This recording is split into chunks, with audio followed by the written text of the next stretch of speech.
This is RJ. Welcome to another Path of Exile video on talkative Triceratops. Quick one today. Just going to do a brief recap of Day 3 of Archnemesis League. All is going well. I've progressed into Tier 9 maps myself. The Lightning Trap / Lightning Trap Saboteur is going quite well. I've outfitted him, done all the labs, got maxed out all resistances of course, damage is pretty high, taking out bosses with ease. I'm excited to progress into Reds, that'll probably be within the next few days for me here. We also were able to learn a little bit from Kirac himself about the current Path of Exile canon, because no longer, of course, are we the people who took out the Elder Slayers. That was someone else, someone who worked alongside Zana, we learned from Kirac, as well as 800 soldiers beneath him. It took over 800 people to do what we did in the former endgame of Path of Exile. Pretty rad. We've also done some more exploration of this place right here, and let me tell you, it's fantastic. I've been using it more than my actual hideout because I appreciate the aesthetic here. I love all the ambience, how there's other people in the Citizens Vanguard who move into one of these 3 map devices. I think it's actually only the center one. We use the one on the right. I haven't seen anyone use the one on the left. Maybe eventually that will happen.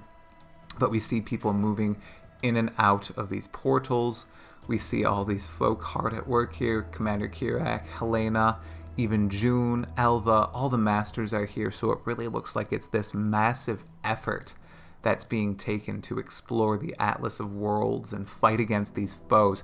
It's unlike really anything before, because when we were in, say, Oriath or the Karui Shores, it was all an aftermath. It was a scene that occurred after something had happened, right? Kitava has fallen, so everybody gathers in Oriath. Oh, Sirius is dead and Oriath is destroyed.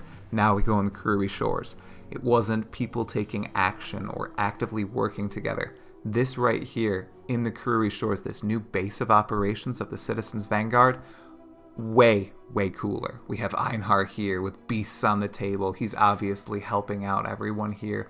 We have people training for battle with training dummies that will never actually get inside of the game.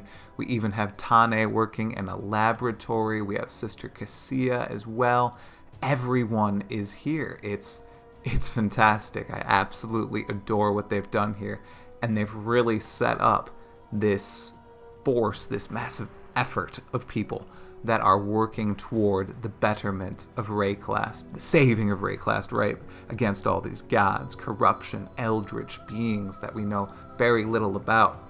It's wonderful, and I really love it. See, right here, you can see in the footage that they are going into portals using one of the 3 map devices, which we're going to talk about in another video.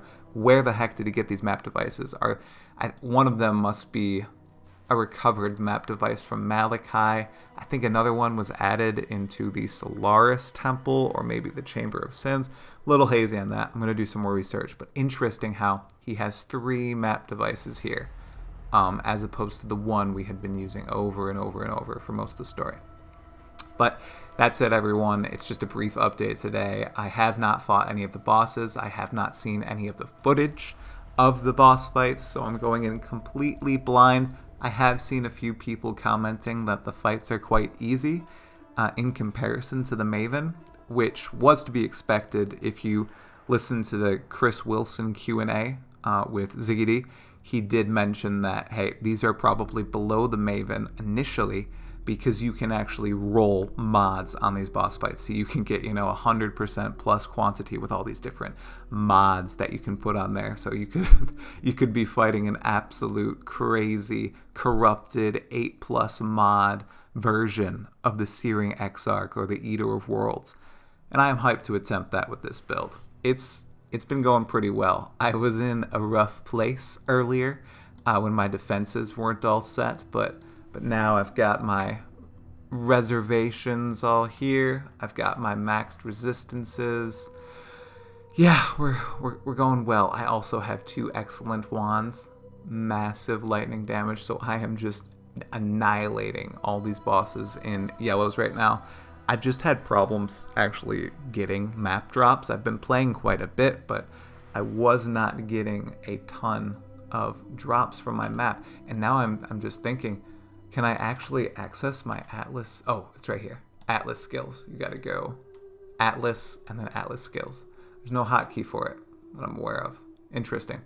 Yeah, so I don't know if maybe it was my pathing that was screwed up, but I wasn't getting a lot of higher tier map drops, so I was having issues sustaining. So I've been running quite a few lower tier maps, but now, not an issue. Got a whole bunch of Kirac missions, and every time you run a Kirac mission, his store resets, and I have a ton of currency. So I'm just buying all of those maps from Kirac. It's going pretty well now.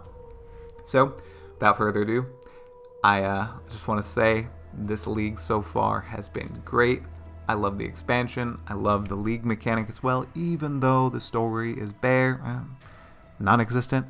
I still enjoy it, and I hope all those mods are implemented into the core game come 3.18, because as opposed to a lot of other rare mods right now, you really can tell when a monster has this effect. I experienced one, I think it's called Magma Shell or something like that. You know, it's kind of like our Molten Shell, but it gives the monster a Molten Shell, and it allows them to shoot out these I think heat-seeking projectiles that follow you and then explode. Oh, goodness gracious. Somehow, I died twice to it, even though I understood the mechanic. After the first time I died, still got me, and it was totally my fault, and it made the fight quite a bit more interesting, and I love the rares to have these flavor of mods as opposed to the current pool that they have now. Or maybe just have these mods in addition to the current pool. That would be wonderful. I think GGG did a great job with these new modifiers. So, yep, that's a little bit about Archnemesis League and Siege of the Atlas. I'm hoping within the next 2 days, within the first week, I face off against the Eater of Worlds, Searing Exarch, and their lieutenants. As soon as I do, you will see footage here on the channel. You will hear me try to talk about the lore, and then after that, it might be a little bit longer. You're going to hear some speculation on where I think the story might be headed, in addition to all the other content here, you know, the path, the monsters of Path of Exile, other lore videos, speculation videos about Path of Exile 2, and perhaps a new series that I'm tentatively titling Lore of the Leagues. We'll have to see. I'm excited. This is RJ. Thanks for watching another Path of Exile video on Talkative Triceratops. Farewell. Still watching, are you? Well, I'm watching these three individuals that are in our base in the Kirac shores. I think they may be hinting toward a future league mechanic. This trio right here, each of them are unique, and this device standing before us looks interesting. Remind me, 6 months.